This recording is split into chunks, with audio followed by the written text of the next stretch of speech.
আজকে শ্রেয়সীদির কাছে আমি জোর বকা খাবো। কারণটাই কি বলছি, দাঁড়াও একটু ওয়েট করো। তো হাই এভরিওয়ান, আমি টিনা। আমার একটি নতুন মিনি ব্লগে তোমাদের সবার ওয়েলকাম।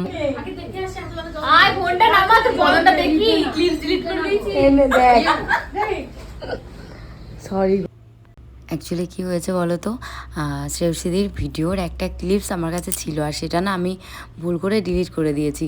তো তাই জন্যই এত বকা। তো যাই হোক, আজকে ক্লাসের শেষে তো আমরা সবাই মিলে একটু ঘুরতে গেছিলাম রাজবাড়িতে।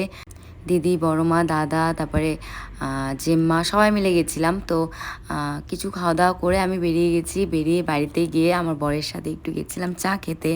তো তো চা খেতে যেতে যেতে একটু লেট হয়ে গেছিলো, রাত হয়ে গেছিলো, তাই ওখানে বেশিক্ষণ থাকিনি। অনেকটাই রাত হয়ে গেছিলো। তো চা খেয়ে আমরা সাথে সাথেই বেরিয়ে গেছি।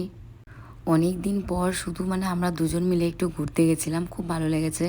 তো যাই হোক, আজকে এইটুকুনি, দেখা হচ্ছে নেক্সট ব্লগে।